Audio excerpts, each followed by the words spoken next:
Sinpo TV kembali hadir dalam program Warta Parlemen selama sepekan. DPR bahas situasi terkini di Gaza bersama Menlu. Pesan damai parlemen untuk pemilu 2024. DPR desak KPU berbenah usai data pemilih 2024 bocor. Berikut Warta Parlemen selengkapnya bersama saya Andi Muhammad Rezaldi.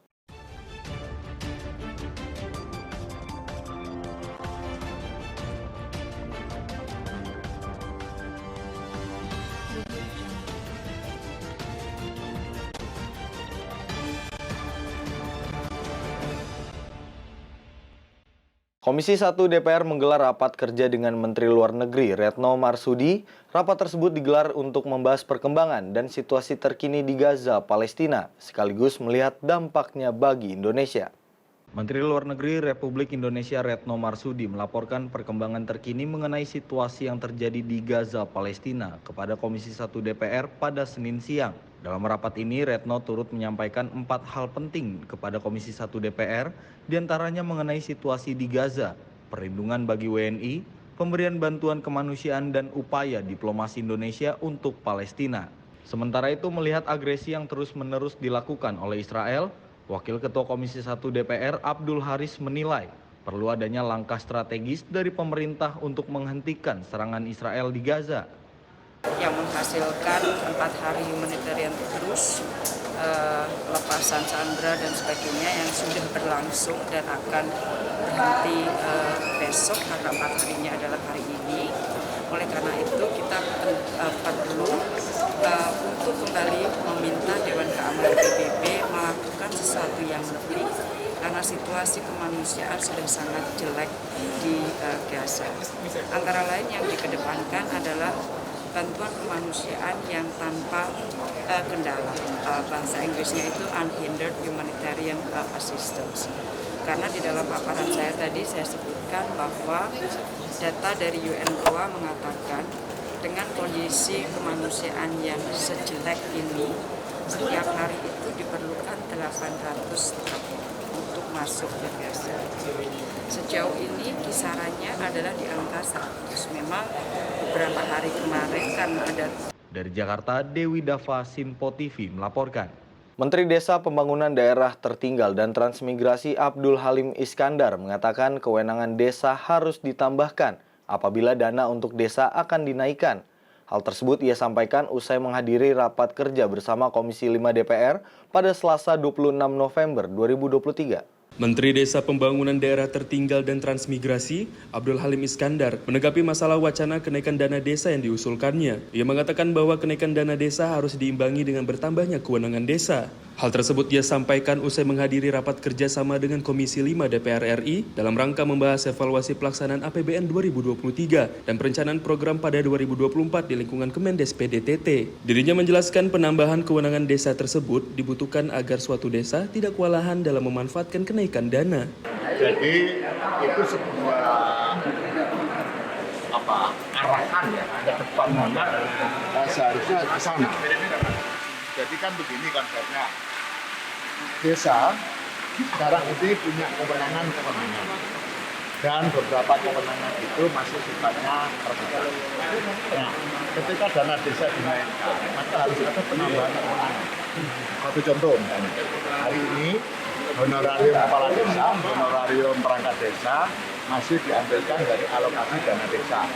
Itu diambilkan APBD, padahal itu juga transfer APBN. Nah, ke depan misalnya dengan dinaikannya dana desa, maka paket honorarium masuk di dalam dana desa. Tapi kewenangan desa ditambah. Yang kedua, misalnya jaring pengaman sosial, bantuan pangan non-tunai. Kenapa harus dikirim dari Jakarta? Kan lebih baik memanfaatkan potensi yang ada di desa, itu di wilayah situ kabupaten minimal.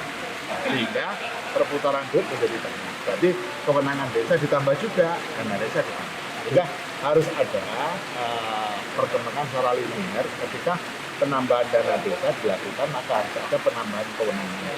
Karena kalau enggak, stuck, malah bingung memanfaatkan. Dari Jakarta, tim Sinpo TV melaporkan. Kementerian Agama dan Komisi 8 DPR menyepakati biaya penyelenggaraan ibadah haji tahun 2024. Kesepakatan ini dirumuskan dalam rapat kerja Menteri Agama Yakut Kholil Qomas dan jajarannya dengan Komisi 8 DPR di Gedung Parlemen Senayan, Jakarta. Rapat kerja ini menyepakati besaran BPIH untuk setiap jamaah haji reguler rata-rata sebesar Rp93 juta. Selanjutnya, untuk menjelaskan mengenai besaran biaya operasional penyelenggaraan ibadah haji tahun 1445 Hijriah 2024 Masehi, ikut ilustrasi dan rencana besaran biaya operasional penyelenggaraan ibadah haji tahun 1445 2024 Masehi sebelum disahkan pada hari ini.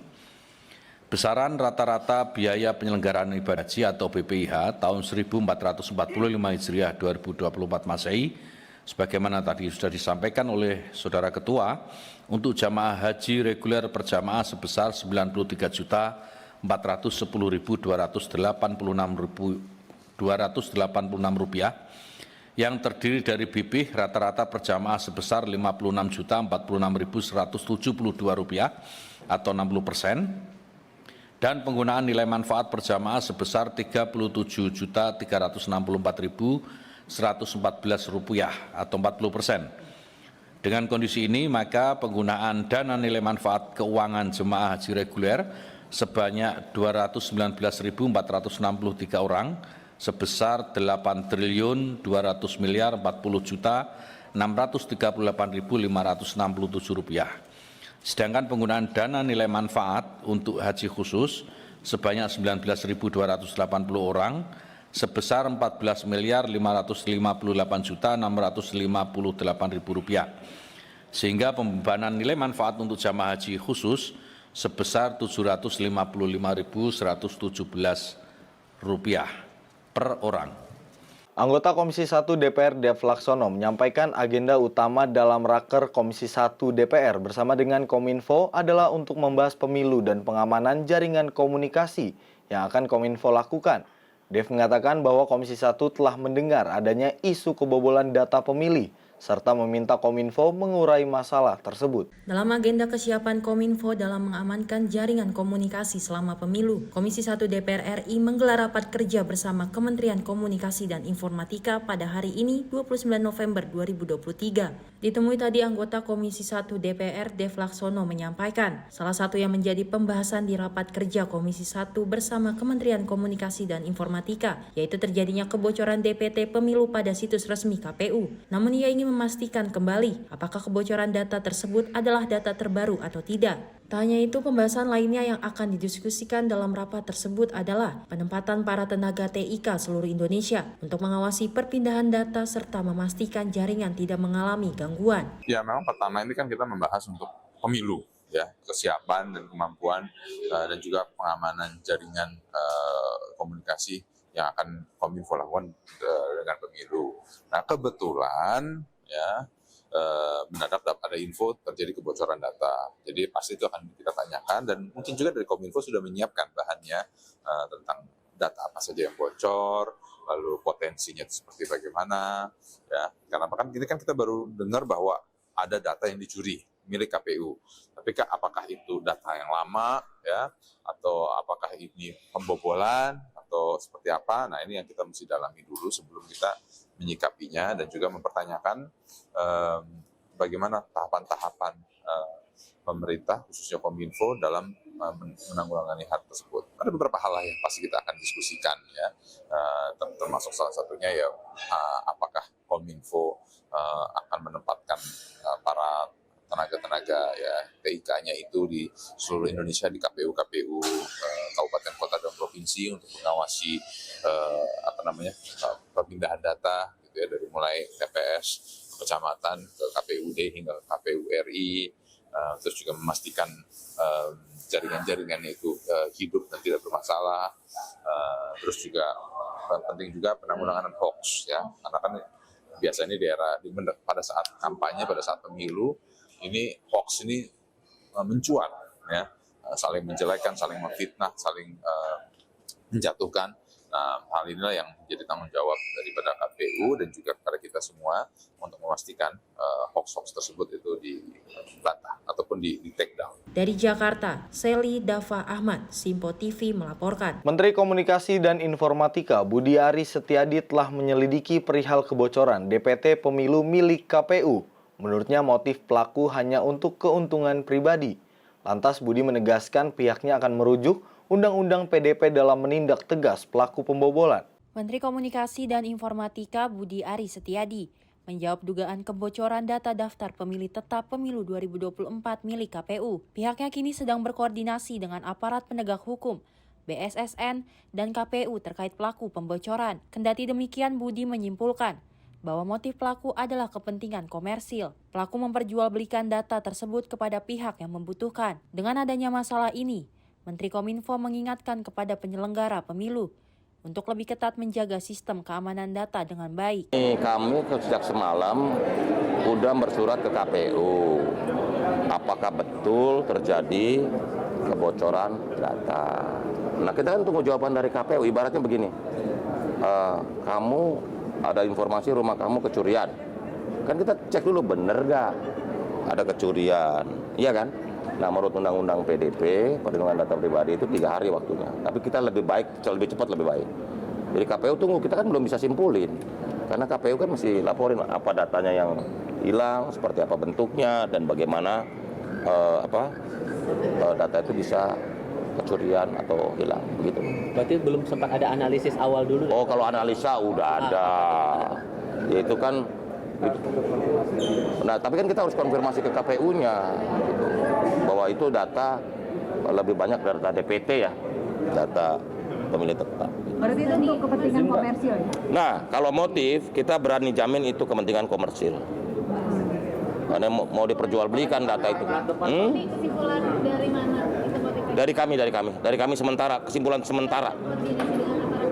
Oh ya pasti dong, itu nanti BSSN, Kapolri, kepolisian pasti akan koordinasi untuk mengatasi ini.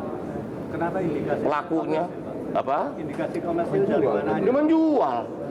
Oh, data mahal loh, ke pihak-pihak yang memerlukan. Dari Jakarta, Seli Dafa Ahmad, Simpo TV melaporkan. Panitia Perayaan Natal 2023 dan Tahun Baru 2024 MPR, DPR, dan DPD RI siap melaksanakan perayaan Natal yang akan berlangsung pada Selasa 5 Desember mendatang.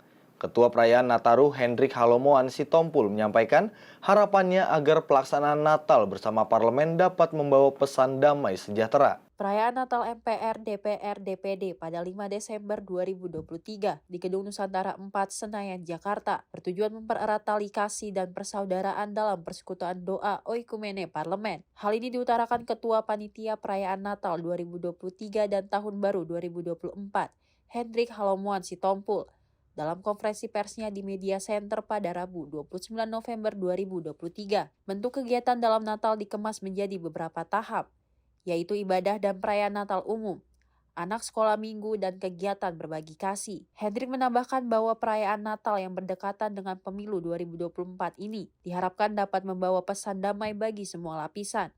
Pada hari ini kami akan menyampaikan tentang rencana Natal MPR, DPR, DPD tahun 2003, di mana acaranya akan disegerakan hari Selasa 5 Desember 2003. Pukul 16 sampai 19 WIB. Tempat itu Gedung Pustaka Lokal Nusantara 4 DPR dengan perayaan Natal umum, dan juga Gedung Nusantara 5 DPR perayaan Natal untuk anak sekolah minggu. Jadi untuk kali ini kita membuat 2 kegiatan, sekali untuk umum, satu lagi untuk sekolah minggu. Penyelenggaraan ini adalah Persekutuan Doa Oikumene PDO MPR, DPR, dan DPD RI, dan kami diunjuk sebagai panitia perayaan Natal MPR, DPR, DPD RI. Tema Natal kita adalah kemuliaan bagi Allah dan damai sejahtera di bumi. Lukas 2 ayat 14, tema Natal Nasional PGI KWI tahun 2003. Subtema, melalui perayaan Natal bersama, kita ciptakan kerukunan hidup antara umat demi terwujudnya negara Indonesia yang aman, damai, dan sejahtera. Dari Jakarta, Seli Dafa Ahmad, Simpo TV melaporkan. Demi mewujudkan pemilu damai di 2024, anggota Komisi 2 DPR Gus Pardi Gaus mengimbau KPU agar dapat menyelenggarakan pemilu dengan berintegritas, independen, dan tegak lurus. Gus Pardi menilai hal itu merupakan salah satu syarat agar pemilu dapat berjalan dengan jujur dan adil. Koordinatoriat Wartawan Parlemen atau KWP bekerjasama dengan Biro Pemberitaan DPR RI menggelar diskusi dialektika demokrasi dengan tema pemilu berlangsung damai akan melahirkan pemimpin penuh kedamaian. Dalam diskusi tersebut, Gus Pardi Gaus menyampaikan apresiasi dan rasa terima kasih kepada media DPR RI yang telah berupaya mensosialisasikan tentang pemilu damai. Sebagai anggota Komisi 2 DPR RI dan mitra penyelenggara pemilu, dirinya berharap pemilu 2024 dapat dilaksanakan secara demokratis, umum, bebas dan rahasia. Ya, pertama tentu kita menyampaikan ucapan terima kasih kepada kawan-kawan yang terhimpun di DPR, media-media yang berupaya untuk mensosialisasikan tentang pemilu damai. Menurut saya pemilu damai itu adalah merupakan keniscayaan. Tidak ada artinya demokrasi, tidak ada artinya pemilihan yang dilakukan dengan berbagai cara tapi tidak damai. Menurut saya ini merupakan malapetaka kalau ini tidak terwujud. Oleh karena itu, untuk pelaksanaan pemilu di 2024 ini, seluruh elemen masyarakat harus berupaya seayun selangkah bagaimana goalnya nanti pelaksanaan pemilu itu dilakukan dengan damai sehingga memperoleh pemimpin yang damai pula untuk memimpin masa depan bangsa dan negara ini. Oleh karena itu, tentu kita berharap kepada KPU agar mereka itu harus berintegritas, mereka itu harus independen, mereka itu tegak lurus melaksanakan peraturan dan perundang-undangan yang berlaku. Dari Jakarta, Dewi Dava, Sinpo TV melaporkan. Anggota Komisi 2 DPR Gus Pardi Gaus mengimbau KPU untuk berbenah diri pasca terjadinya kebocoran 204 juta data pemilih yang telah menimbulkan kerisauan di publik. Menurutnya KPU harus bisa mengkonfirmasikan kepada masyarakat menyangkut peretasan yang berujung kebocoran data pemilih 2024 tersebut. Oleh karena itu, tentu kita berharap kepada KPU agar mereka itu harus berintegritas, mereka itu harus independen, mereka itu tegak lurus melaksanakan peraturan dan perundang-undangan yang berlaku. Kemudian KPU harus bekerja secara profesional. Sebagaimana yang kita dengar pada hari ini, di mana ada kebocoran yang disebutkan oleh berbagai mass media, ada 204 juta calon pemilih di mana datanya sudah dimanfaatkan oleh orang-orang yang tidak bertanggung jawab. Dan ini menimbulkan kerisauan bagi elemen masyarakat sehingga ada kekhawatiran trust daripada KPU itu dipertanyakan. Oleh karena itu, momen juga bagi KPU untuk membenahi diri. Pertama adalah bagaimana KPU bisa menginformasikan kepada masyarakat asbabun nuzul, kronologis kenapa sampai data itu diretas oleh orang-orang yang tidak bertanggung jawab. Yang kedua adalah bagaimana bisa mengantisipasi persoalan ini adalah yang pertama dan yang terakhir. Tidak akan terjadi lagi. Ada kekhawatiran daripada masyarakat, sekarang saja sudah terjadi apa yang tidak diinginkan, di mana ada oknum melakukan peretasan itu. Demikian Warta Parlemen selama sepekan kali ini. Tetap saksikan berita terkini dalam program Sinpo Pagi dan Sinpo Malam setiap pukul 9 pagi dan 9 malam waktu Indonesia Barat hanya di Sinpo TV. Saya Andi Muhammad Rezaldi dan kru yang bertugas pamit undur diri. Selamat berakhir pekan dan sampai jumpa.